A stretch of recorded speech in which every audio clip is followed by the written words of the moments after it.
Hey everyone, welcome to another Talk to Google event. I'm Matt Bonjovi, and I'm so happy to be joined today by our two very special guests, Tara McGuinness and Hana Schank.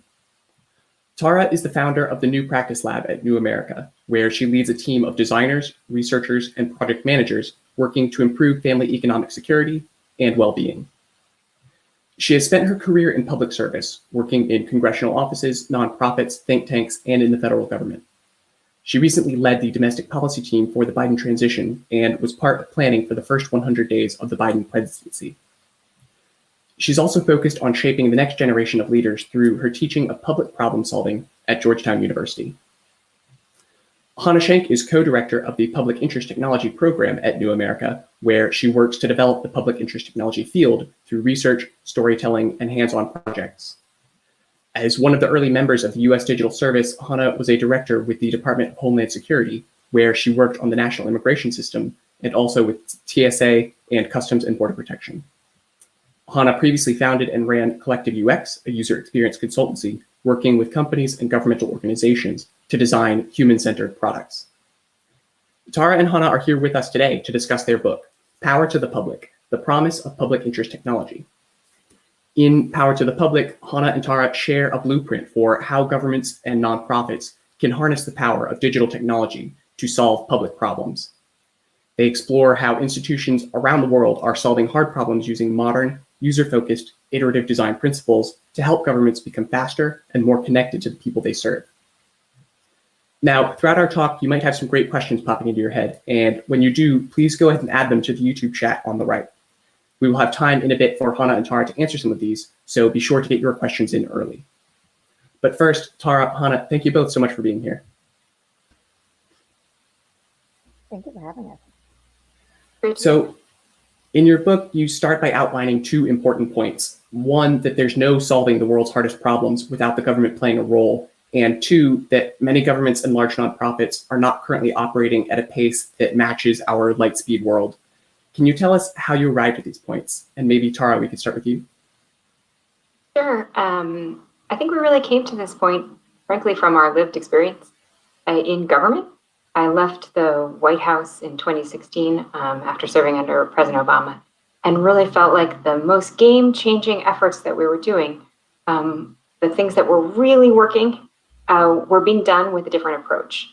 And I looked around, I did a survey of schools that were teaching public policy. I interviewed dozens of folks to ask, where are people learning this kind of method that is doing things differently, and found there wasn't a manual, there wasn't a handbook. It isn't what you really learn in policy school. It isn't really what you learn in other places. And so we thought we had something to say about what it looks like when things are really working. And we saw trend lines across the globe, frankly, in people who were having profoundly different outcomes, whether they're working governments or nonprofits, that people who were doing things like ending homelessness, not making it a bit better, or serving millions of people through mental health services through text, they were using this very different approach. And whether it was called different things, but people who were really having an impact were doing three things.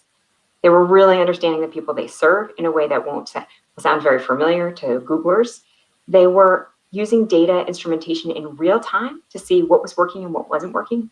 And they had cultures, you can describe it different ways, but basically starting small, trying something, testing it, whether it's a minimum viable product or just an experiment in governance, that they had cultures that they could try something, see if it worked, fix, and learn from it. And those three things, data, design, and delivery, were happening in different ways across the globe. And we thought there's something happening here, this approach that we want to share. Yeah, that makes sense. And in thinking about the pace that governments take, you talked a bit about how there are processes, especially in governments, that have remained largely unchanged for over 100 years. To what degree is this absence of speed more a feature of the system as opposed to a bug? And how do you kind of balance things going too slow versus going too fast if you're a government? And Hana, maybe you could start. Yeah, thank you. This is a great question. So yes, government is not set up to move quickly. In some cases on purpose, because you actually don't want certain things to happen really, really fast.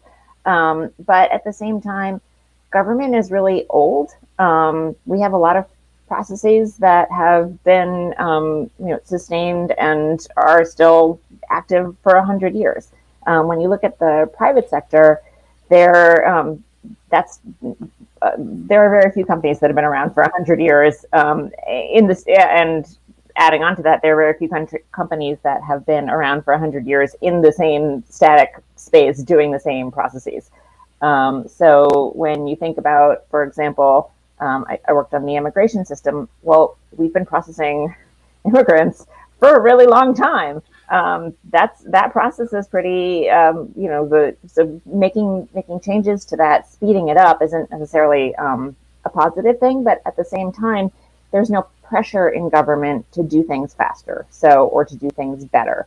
So government is not going to be, Social Security is not going to be disrupted by an app called Old Cash, where you're like, oh, it's way easier to use that than to fill out all the forms. So those pressures don't exist for government to start moving faster. Right, that makes sense. And your book looks at some techniques to approach technology problems that have been successful in the private sector, and we'll talk a bit about those in a moment. But are there some structural differences between private tech companies and governments that that might impact the applicability of some of these techniques? Yes, profound structural differences. I think Hana alluded to this. The stakes are often higher to the consequences of a technological failure or an experiment not working. Hey, we tried this out, the product didn't sell the way we wanted to. Hey, we tried this out, we accidentally locked out 10 million refugees and they live in war zones. Like, the real-time stakes to the actions of the government, whether it's on food safety or unemployment insurance or how we validate who you are, have truly life and death consequences often. And that makes the ability to try something out and see if it worked have a different level of risk associated with it, right? So I think that's one key structural difference. Another is, I think the level of scrutiny and control. In the United States, we've divided that control over this into 3 separate branches of governance, and the rules on everything, including kind of privacy measures that a kind of product lead or a policy lead in a government agency at the state or federal level are subject to, are fundamentally different and have legitimate, real constraints designed with purpose, but that may say like, oh, can't we just send out a survey? No, actually, like, there's a rule preventing you from doing that. So there are some kind of constraints, many of them good, and they're for good reasons, right? The thresholds for privacy, for notification, for transparency on the government are profoundly higher, I think, than we have in the private sector. Those were designed for good reasons, but it doesn't mean you can kind of cut and paste approaches from the private sector or directly in. And I think it's an important difference to tease out. The stakes are high and the barriers are real.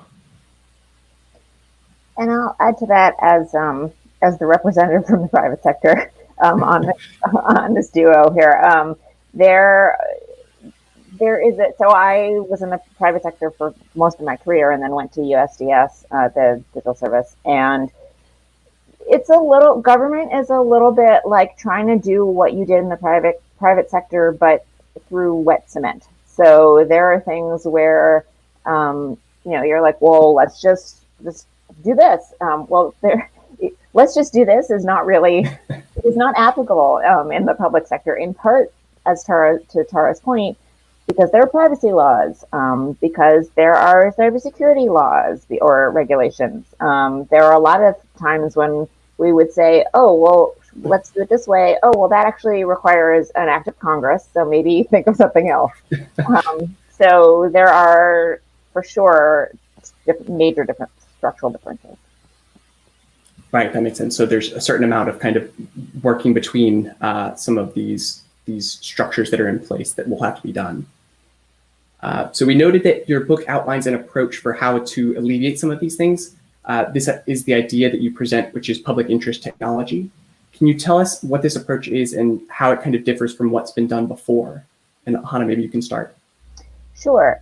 So we define public interest technology as the application of data, design, and delivery to advance the public interest and promote the public good in the digital age. Um, so we recognize that these elements on their own are not new. But what is new is that across the world, people are using this combination to serve people better and solve problems at their root. And one important piece of this, which is probably self-evident to this group, but for it is important to point out, is that public interest technology is not a make your own salad. It's not like, oh, I'll have some design and forget about the data piece and the delivery piece. It's all three working together in concert to unearth what people need and how to meet those needs. Yeah, and that makes sense. And so the approach that you've been discussing, this design data delivery, why is this the step that's needed now in particular? And Tara, maybe you can start. I think we think with a real focus on these three things, kind of a command. There are different ways they can present themselves in a very sophisticated user research, or even in just the basics. And so the command on the first one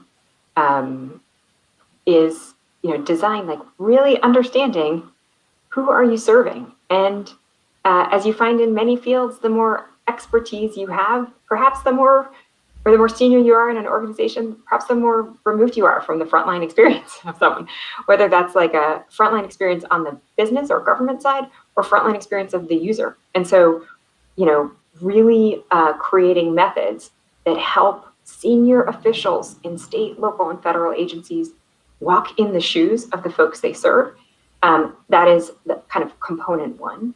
The second is the federal government leads the country on data collection, right? There are a bunch of amazing companies that are built off of more effective use of existing federal data sets, right? To help you navigate traffic. It is kind of a gold standard in data creation, but the type of data we describe that's really missing for public problem solvers is kind of what we describe as cockpit data. Jennifer Palka, who founded Code for America, if you just picture yourself flying, and if it's terrifying to be in the cockpit, put yourself in the co-pilot seat in a plane where like the dashboard has just been blacked out. You can't see your wind speed. You have no idea about the objects that are flying at you. We think about, for problem solvers, creating a version of what you would see driving a plane or a car. Where are you headed? A unique goal for your program is going. How long will it take you to get there? And what are the objects kind of in your way? And this good enough data monitoring or instrumentation that is hard, that is not, as much as possible, is not subject to editorializing, like people fill out forms and the input data so that you can just assess the real importance. An amazing group we talk about in the book called Community Solutions has fundamentally changed how we address homelessness around the globe. They did it in part by changing how we assess the problem in the first place. So having data that is person specific, not, hey, this is a rate of homelessness, but there are 100, people who are unhoused in the town. That's the type of data work we're describing. And then the third, cultures of learning are not specific. I think Silicon Valley has mastered this, in a number of private sector products and companies, like rapid learning, testing. But there are old mechanisms that go back to basically like World War II and before that, of the scientific method. How do we know this is working? How quickly can we learn? How quickly can we course adjust? So I think we have a lot of humility that in some ways these are quite old ideas, right? User-centered design can take you back to anthropology and how we learn through stories, but that the bringing these practices has been perfected to some extent in ways for selling products that hasn't been perfected if you are someone trying to get food assistance or frankly a vaccine in your arm. And I think it's worth saying that these are practices that for a long time were embedded in government. So in the book, we talk about how President Lincoln used to just throw open the doors of the White House and people would come and tell him what they needed, what was working, what was not. he had a direct line with with the people in the country. That's likely not something that's possible to do today.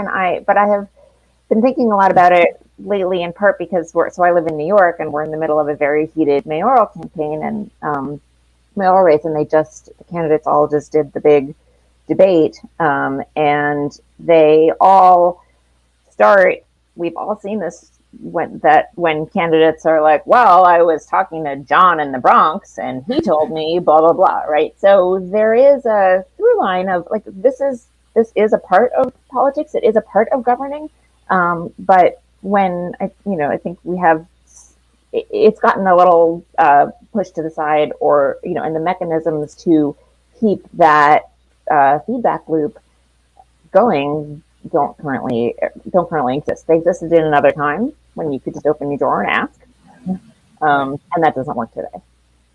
Yeah. So is that just that it didn't quite like scale with the times? Because as you mentioned, obviously you can't throw open your doors, or why did it kind of break off that way? I think you have to grow a muscle that meets the moment, right? And I think the institutions, we believe in institutions. We say really clearly there is no alternative. Right. There are some things that government can do that individual private citizens or companies can't do. There's some markets of vulnerable populations that won't be met. But in order to keep, the country's grown 30% since the time of Lincoln. So we're going to need to be creative to keep the concept, which is in the United States embedded in how we think about government, and in many places, other places as well, keep it alive and fresh and meaningful for a broader population, for a world that, so many of our government structures were based on paper documents. The laws were written with a different set of structures, including paper data in mind, and we need to upgrade them to meet the moment, really to serve people. Yeah. So thinking about kind of a concrete application of some of these techniques that you talk about, you go through a case study in your book of the Crisis Text Line, which is a service where they're supporting victims in crisis through text messaging. Can you tell us about this project and how they applied some of these approaches that you're talking about? And Hana, maybe you can start. Sure. So Crisis Text Line is an organization aimed at reaching young people in crisis via a place that they know very well, their phone. People can reach out any time of the day on any issue. They're not issue specific.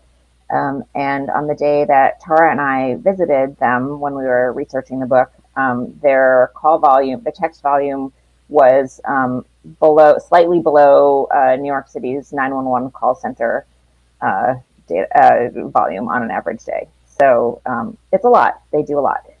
And what we were so impressed with is they do such a great job of using data and technology and this iterative process where they learn from the people who text and how those texts are handled. And then they feed that into their how they train their counselors. So they analyze the data to see, for example, which times of day people are most vulnerable, what types of words present a higher risk for suicide, which types of words build resilience. They have an algorithm that when texts come in, it parses the texts for high-risk texters and routes them to the front of the queue. And they also, as I mentioned, they have this iterative process. So when they saw that, for example, suicide calls peaked at 4 a.m., they adjusted their staff accordingly. So one of the reasons we went in to tell the story was this, just in the public sector, this is a really amazing use of data. The way that they were able to parse the texters, staff accordingly, adjust, be very flexible and agile throughout the day. But as we were reporting the story, Crisis Text Line became embroiled in some controversy. And we thought that it was a really good example of how data can be used for a world of good, but it also opens up people for harm. So there was a pattern of racial insensitivity and questionable use of data at Crisis Text Line, along with their data collection on texters. They collected demographic data to improve recruiting and training, and so they were looking at, how effective are certain counselors when they're paired up with certain texters, and there was a request to see the counselors' productivity by race. So that obviously made a lot of people extremely uncomfortable. That understandably, so that sort of exploded into this controversy. But we thought that it was really important to tell the story. One, great use of data. Two, here's what happens when you use data and you don't have people who are either in your C-suite or on your data team who are, you don't have a diverse team, somebody to say, actually, that's not a good idea to collect data by race. So that's our Crisis Text Line story. Yeah, and it seems, especially in these situations where these organizations are perhaps a little bit more transparent, it seems quite the opportunity for sharing some of these learnings. Like you mentioned that Crisis Text Line, they were able to sort of have higher level predictions of specific words that might indicate crisis. And those seem like insights that would be extremely valuable from a policy perspective and just from other organizations that work in this space. Is there this sort of additional opportunity here that these organizations have that you maybe don't see elsewhere, where data is a little bit more restricted? Yeah, I think Crisis Text Line in particular has a way of anonymizing and protecting their data that I think is quite sophisticated, and they make their data, they have a lot of partnerships with academics and mental health institutions. It's one of these remarkable things where, again, the expert's ability to predict, even by the way we ask questions in the mental health space, has a ton of recency bias that you don't have when you can see in real time the patterns of when people ask for help or need help. And back to like how the data informs institutions, you could see a world in which the threshold barrier, especially for vulnerable communities, different populations where language is a barrier, there may be some people who would never walk into a clinic. They don't have the time, they don't have the resources, the kind of psychological barriers to going to bricks and mortar, or frankly, even picking up a phone, were ones that Crisis Text Line and others, by using text as an untraditional medium, which most therapists are not trained to use, could seem dangerous or disruptive, but allows you to reach some populations you would never reach through the traditional architecture. And I think the lessons of the work and how the learning of people self-articulating their problem and what predicts volatility for an individual didn't match up at all to what the experts think, that certain words or certain times of day, that 4 a.m. is fully outside, generally speaking, the space in which you can receive mental health help. But understanding that might be the time that we need to kind of reorganize our world too, if we want to really prevent or end suicide, is an important insight. And they've done real partnerships in sharing. And I think places similar, Built for Zero on the homeless side, places that have done a kind of lightweight instrumentation of data and with proper protections have made the learnings available to the rest of the field, is really mission critical. I think I can't say enough about the complexity of this. I think we're really clear. We took a whole book and not an article, because both what you choose to collect on and who and how representative your teams and diverse your teams are. If you have teams that are working on people's data that have no one on your team that is represented in the data set, that is a flag. And that doesn't just apply to demography, that applies to socioeconomics.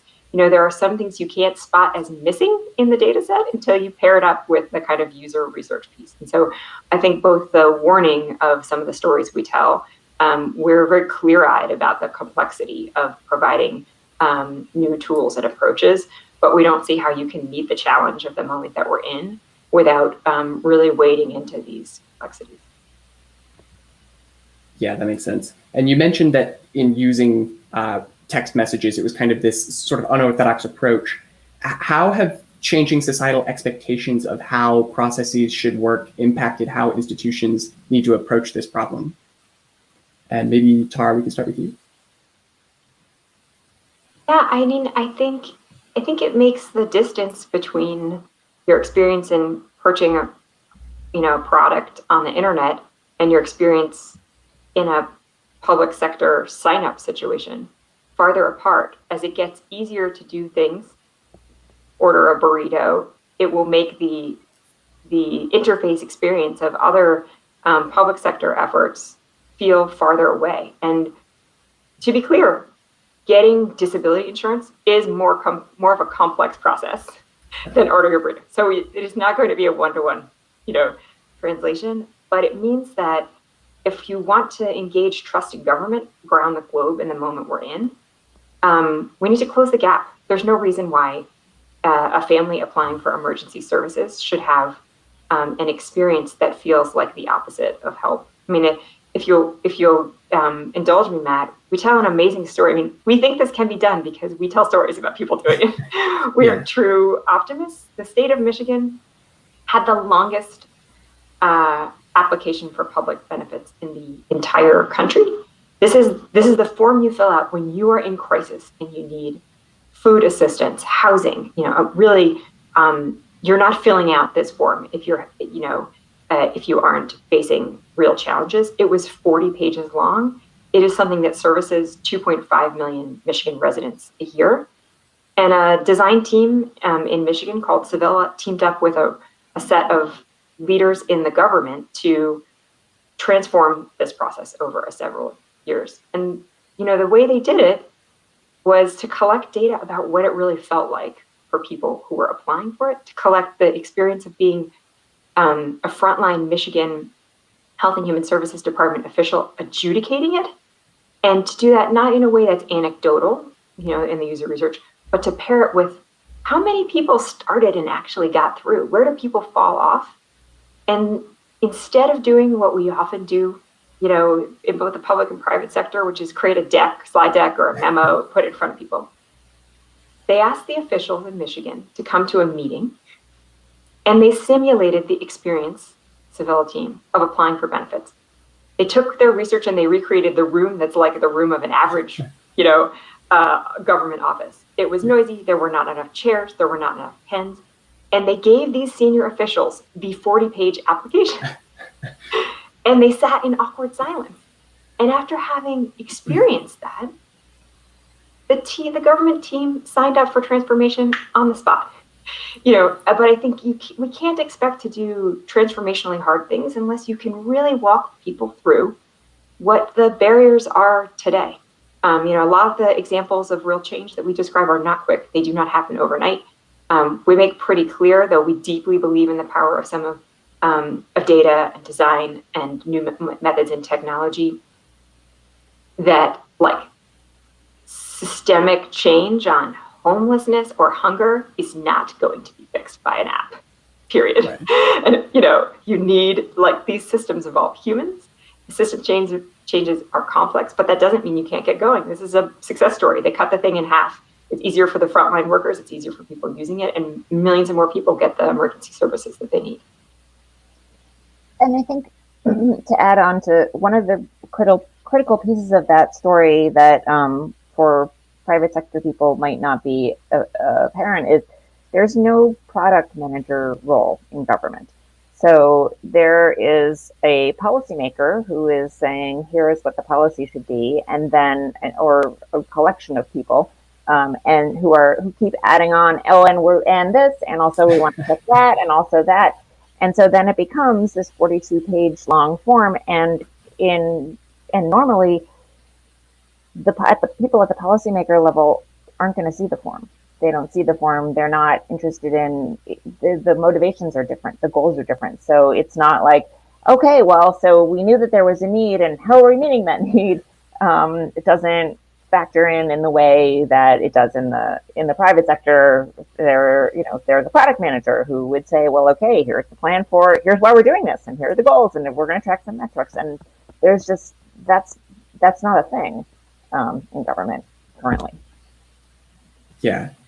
Yeah, and I think that leads well to the next question, which you have this role that you describe in the book of kind of a technology translator. Can you describe what that is and how you would see it working? Maybe Tara can start. And I think this may be familiar to Googlers. I think we are suggesting that there isn't a one job role fix to how you bring these skills to government, that you're going to need, as we have through US Digital Services and 18F and a number of other ways in which folks can take a term from private companies to work for the government. We're going to need more engineers and data scientists and user researchers and psychologists who understand the nudge tactics of email opening. I don't want to suggest that the roles are only all necessarily technical. You find this, I'm sure, inside your own company, that there are some skills you need to bring in that go beyond kind of engineering in order to make your products work. So we see a clear role for more people growing up from technical training and seeing themselves not only having a place in the leading companies at the time, but in the federal government. But that won't work unless you have more people who understand, like, what is AI good for and what can't it do? Yeah. No, that's not that's magical thing. I think having someone who is in a policy agency leadership role, in a decisional role that understands the difference between agile and waterfall, understands the timelines that it would take, and why it's actually less risky to try this in a piloted way than to spend 5 years building a thing we don't know whether it will work to the end. And so, I am one of these tech translators. I have a kind of planning background, technical planning for urban planning background. I'm a policy person, and I think we in order to enable a new set of technologists in government, we need a new set of kind of historical roles of lawyers and other folks who speak a little tech, a little data, a little user research, enough to know where you can apply these things and where you can't, and where the opportunities lie. And I'll add that the idea of the tech translator role is part of a story that we tell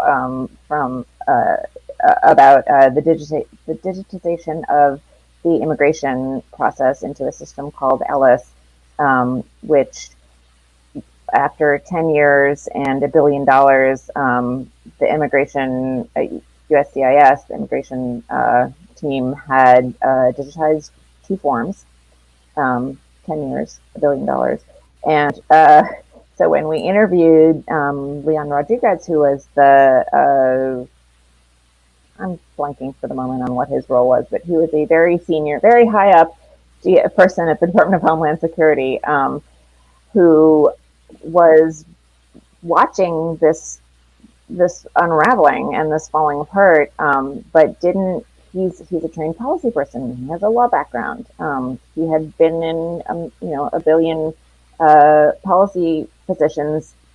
He said, I wish I had a technology translator who could have said, here's, when you make this decision, here are what the implications are going to be. Or in the other way around, when they were building this system, there were questions like, should we do A or B? Well, he didn't feel like he had enough tech fluency to know whether to do A or B.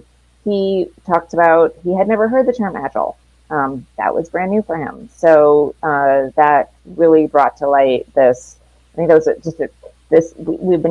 we keep saying tech translator as though it's like a real role that we'll be hired for, which it sort of is maybe making its way there. But he was the one who said he wished he'd had a tech translator, and that makes a lot of sense. Yeah. Yeah, and I think you have a line in the book that captures it really well, which is that in governments where there are rooms where decisions are being made, there's always a lawyer, there's always an economist, and we're kind of at a point where we should have someone who has a technology background in that room as well. Right. So much of how services are delivered, or how we understand it, technology is just such an integral part now of how our world functions that, you need to have all of the people who know all of the things in the room. And tech would be one of those. Yeah. And can you also describe the role and the impact that a specific individual champion can have on the success or failure of some of these projects? It's something that comes up a lot in some of the case studies that you have. Yes. It's so these projects don't move forward without an internal champion. In every story that we tell, there is an internal champion who is making the project move forward. Very often that's somebody at the top who is saying, do what you need to do. And you know, I understand this is different. This is maybe confusing, maybe a little scary, but that's okay. Do it anyway. So we tell the story in the book, actually, the Integrated Benefits Initiative, which was a great example of a project that had a bunch of internal champions, and this was an effort to build an equitable safety net for the digital age, which is sort of a big idea, and they started with a very small piece of it, which was in the state of Vermont. They decided they would create. So in Vermont, applications for nearly everything needed to be submitted in person at a field office. And then you have to return to schedule an interview. And then people were often returning a third time with supporting documentation. And this is one very tiny piece of a very large safety net issue. And I don't want to single out Vermont. This is pretty much the case in most states. So the team, and this was a team external to Vermont, NAVA, but they had been sort of making the rounds and seeing which states would be interested in taking a risk, trying something different. Vermont raised their hand, and they knew that having somebody to champion this project was going to be critical. So that was in part why they started the work in Vermont. And they decided to build, so they had a theory that submitting online would be easier than driving to the office 3 times during only business hours when probably people are working. And so they started with a pilot for SNAP, for food stamps, where in one office with 50 people. And they built a digital uploader so that people could submit their documents online without going into the office. Before they built the uploader, 6% of applicants would receive a same-day determination as to whether they were going to get the benefits they'd applied for. After they built the uploader and ran the pilot, that number went to 55% of same-day determinations. They also found that almost half of the applicants submitted outside of office hours, so they were correct that the office hours were a barrier to applying. So the reason I bring this story up is one of the pieces that really made this project work was Jimmy. We just referred it. The Nava team is just like, oh, Jimmy. So we asked, why did you start? So they picked one office in Barre, Vermont, and we asked, why did you pick Barre, Vermont? Is that because there is a high unemployment rate? There are a lot of SNAP applicants, and they said, no, it was because of Jimmy. They had Jimmy.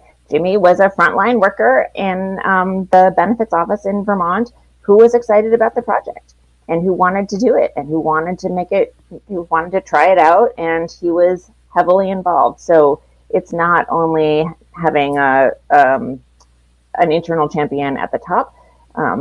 You're also talking about every project needs a Jimmy to make it happen at the field office. Like those people need to be bought in as well. You're changing how those jobs are going to work. So the story has an interesting coda, which is that because they were starting small and piloting, they also had to put in.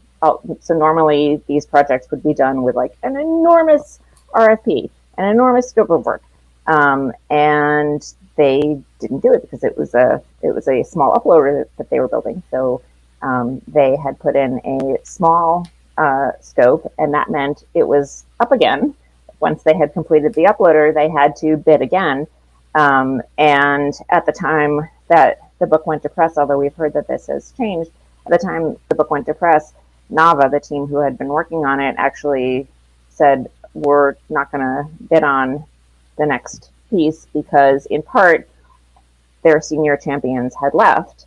And the new proposal was sort of more giant maintenance scope of work, which isn't the kind of work that they want to do. We've heard that that has changed, possibly, since the book went to press. But I think it's a really good example of why internal champions at every level are so critical, but also there is risk involved that your internal champion may leave. Right. Yeah, and I think in this exact project that you're talking about, this Vermont project, there's also they did something which I think matches the process that you're talking about and matches what we do here, which is you work on the problems that you need to solve in order to get that first thing out the door, and you kind of delay the larger problems that might actually be the really difficult pieces, and you say, we'll do that when we come to it. But then in this scenario, they've chosen not to bid and move forward, and then you sort of lose that train. Is that something that having those individual champions can continue, or are there other pieces that are needed to address that? I think, we sometimes a good idea self-perpetuates, right? And sometimes the first mile problem is profoundly easier than the last mile problem. And so I think we're kind of strongly encouraging people to, take a first step, try something small, fix something. 6% to 56 is a big fix, especially when your programs serve, hundreds of thousands or millions of people. That kind of change is dramatic impact on people's lives. But, the sometimes effective uploader leads you to, wow, a lot of back-end work here to make this scale. And I think we want to encourage people to try to do the short wins, like make something easier, but to dig in on the long fixes, because you don't get to changing the lived experience of serving the public, doing the kind of simple, easy wins. And that it takes champions of all kind, but, these stories of success beget more success, we've found. Yeah. And so there's also this issue of if you give someone a hammer, then everything looks like a nail. And I think this is something that engineers in particular are very familiar with, where every problem can be solved with a technological solution. A technological silver bullet is the term that you guys use. Can you talk about the dangers of this approach and how to avoid this approach in big systemic problems that this doesn't necessarily apply? And maybe Tara, you can start. Yeah, I think it may surprise people that a book with technology in the title comes with some very strong warning labels once you dig in, as you found, Matt, which is, very rarely is a complex social problem fixed by a single factor. I think you could hear this even in Hana's last story. It was human capital. You needed a team that was ready to say, status quo isn't good enough, and we're going to try it, and we're going to do hard things, and we're going to bust through walls, when we encounter them. Did it involve a piece of technology? Yes, it did. But could you have just brought that technology in without the two champions, without actually doing some user research about how people use and don't use the offices, and whether, there are some places in which digitizing a process would literally lock out a bunch of, vulnerable applicants who have no access. So really using the kind of being careful about what technology will fix and what it won't, and being mindful of, like, even an excellent app, hey, the humans didn't use it the way we thought they would. Or like, oh, wait, the humans don't have internet access. Like, we just, by taking this project in this direction, we've locked out a bunch of people we aimed to serve. And that's where I think these three checks of, like, check with the humans in the user design side, have real enough data instrumentation that you can find, like, especially in the government, you have to build for the 10%. If you build well for your most vulnerable, you're going to service everyone well. It's a very different proposition, I think, than you find in other product components. And then the third of just, like, creating a space in which you can learn, from your trying to de-risk your mistakes, consequences on the humans, but creating a space in which you can learn from them. But we take a pretty hard stance, one, that the dynamism of technology creates risk in pinning the future on a single thing, right? I think we suspect that this book will be, if we're generic about what the technology of our time is, Right. you know, it's disrupted our planet before, but like, do we see the cotton gin? You know, like what technology has differentials over time. What we can predict is that it will like change things. And so being open to what the technologies are that will advance problem solving is part one. And two, being really clear-eyed about the humans who are creating these products, the diversity of teams and perspectives that are built in, and the proximity to the users of products and the designers of products in a constant feedback loop is what keeps a check on like, oh yeah, we're going to need more than an app for this. Yeah. Well, and you know, government is very susceptible at the moment to people who are coming in and selling an app to end homelessness, and in part because there isn't this technology translator role. There is a lack of tech fluency, and so vendors will come to government and say, "Oh, hey, we have a thing that's going to solve all your problems," and there isn't necessarily people with the capacity or knowledge to push back. We just in New York, this is my favorite latest example, is the vaccine passport that is apparently going to be rolled out, which uses blockchain, which is, I don't think, a solution that is even the right solution for the right, like, it doesn't begin to solve the problem, right? So the problem there is not that New York State lacks blockchain. The problem is much bigger and much more complex, and needs to be thought through with thinking about technology as a tool, as a thing that could be deployed, but by no means is blockchain ever going to just be the answer. Yeah, that makes sense. So I think we have some audience questions that we would like to take, if we could start with the first one. So Oliver asks, in cloud, we often work with leaders and change agents in the public sector. What top advice would you offer to those who are wanting to change the muscle memory of an organization, the way that you guys have described?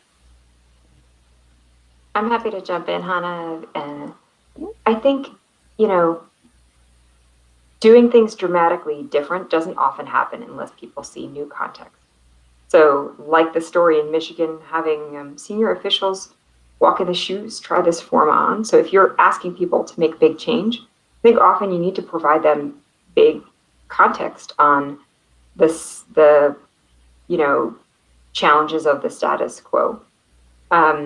Second, I do think this gets to champions. Like, in all cases, I think presumption of goodwill is never often helps open the door. No one, ends up in these public sector roles because they want to be rich or famous. They do, people take these very difficult, highly scrutinized jobs to do good often, to bring their expertise to some area of policy. And so you never know that the person you may be pitching in the cloud context may be the person who for 10 years has been telling people that we need to get on the stick. And so kind of presuming, allowing people to share their insight who are your partners and champions is really important.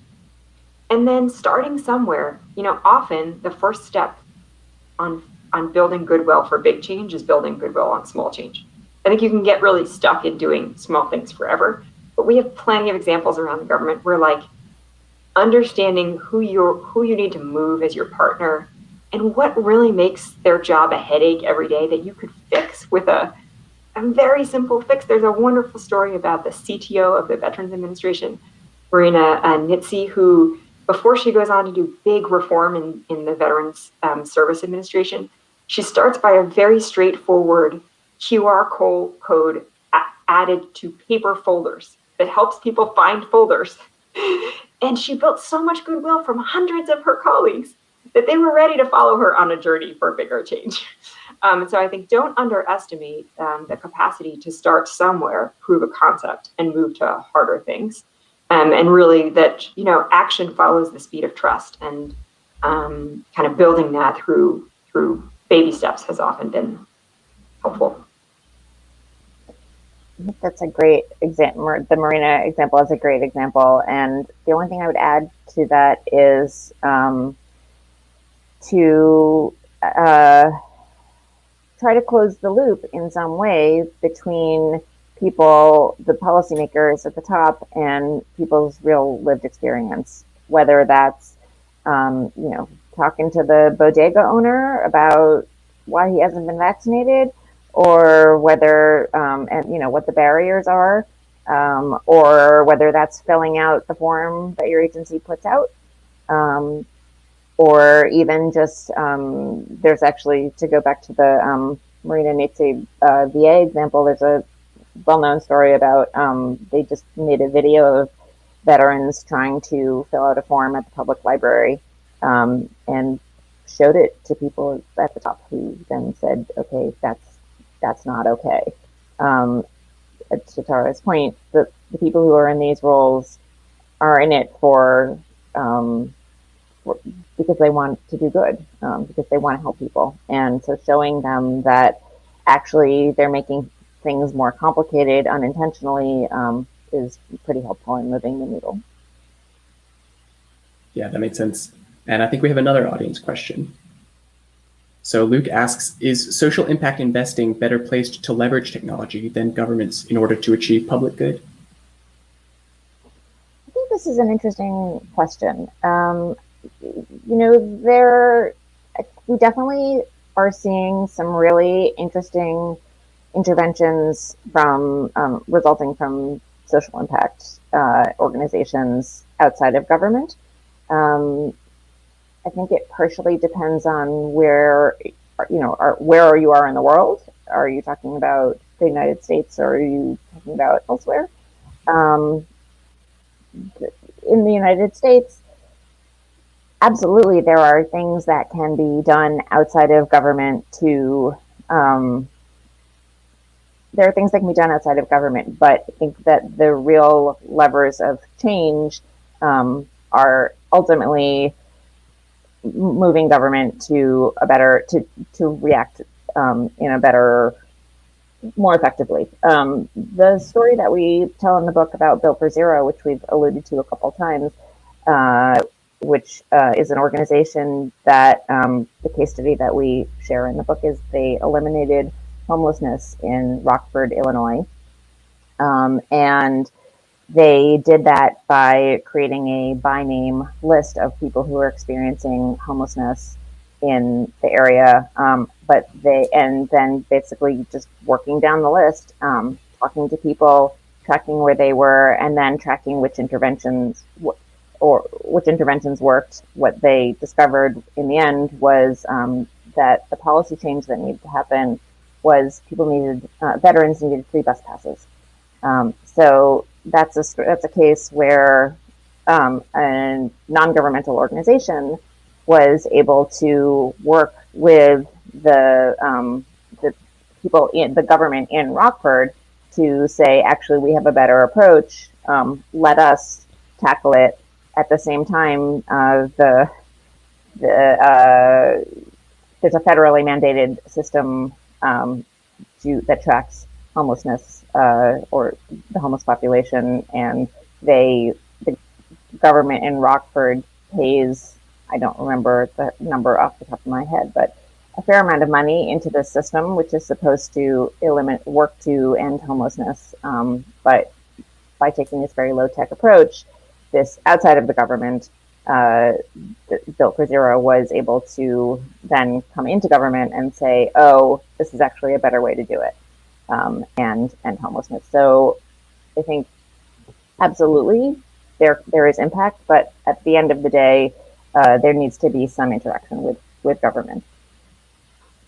Yeah, I think Luke's question, it's a social impact investing is a place, but I wouldn't, to leverage technology, but I wouldn't suggest it's the only place. And I think in a lot of these cases, you need to make investments across each of these verticals. And I've found in some of the work we do, whether it's in childcare, that inherently kind of attempting to create a business model, a profit model, there are some problems for which there is no kind of functioning profit model, and you skinny the universe of the solution set by having to, even if it's a lower double bottom line or a lower, while it's still an investment strategy, while you're still trying to convince people that you will have some return on this, you actually take a bunch of really viable solutions off the table, so that you may end up. So it's a challenge I think you face. I think it's worth a shot, and in fact, both the social impact investing or really thinking about active like de-harming our other forms of investment, so that we're not on the one hand, creating capital in ways that builds better problem harm sets for governments to solve, whether that's on the climate side, or I think even if you think about the challenges we're facing globally on raising wages and kind of equity, that thinking across these three silos, what can you do to leverage technology in the public sector? What can you do in this quasi in-between space on social impact investing that maybe advances models or can be riskier than what you see in the public sector? And then what on the private sector? I mean, I hope folks hear from us that you do not have to quit your job and join the government to be someone who is working in the public interest. There are plenty of opportunities in the space in which you all live and work to advance the public good with the skill sets that you bring.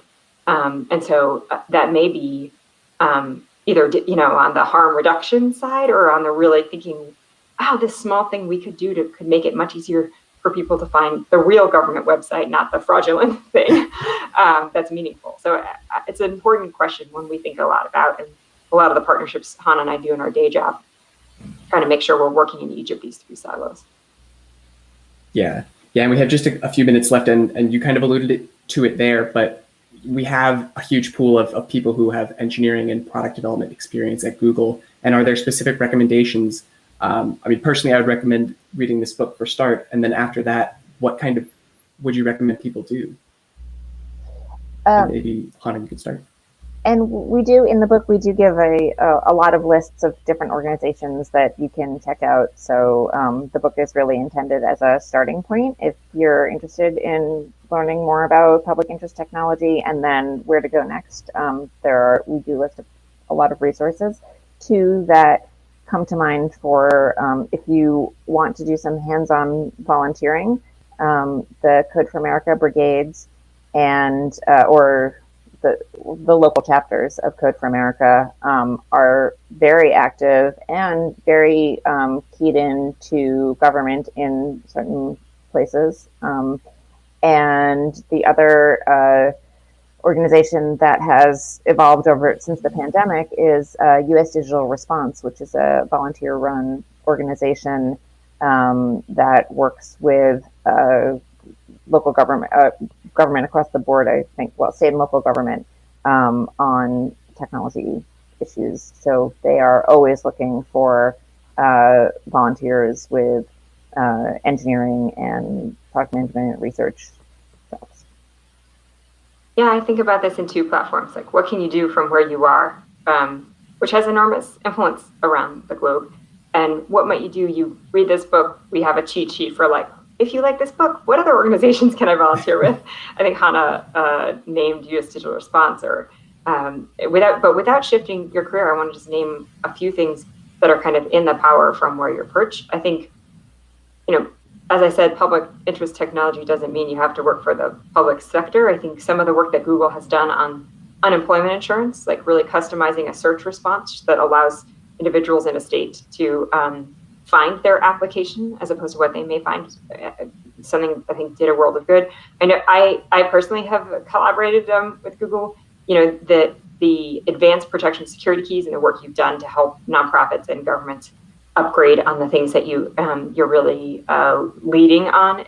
Similarly, I know there's civic teams inside that have helped people find their polling station. I think taking time to do these projects is meaningful, and even your SRE education, like thinking about how the type of training that you may do could be collaborative, that could be crossover, that would allow folks.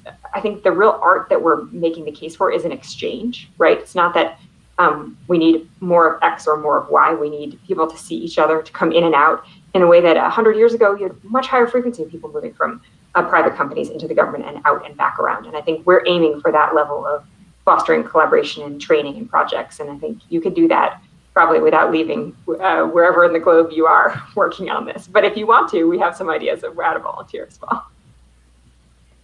Yeah, that's great. And so we're just about out of time. Hana and Tara, I want to thank you again so much for being here. It's been an absolute pleasure having you guys with us today. Thank you so much. And so Tara and Hana's book, Power to the Public, is available now wherever books are sold, including through your local bookstore and also at the link here. I really do recommend it. For everyone who joined us today, we look forward to seeing you at our next Talks at Google event. Please stay safe and take care.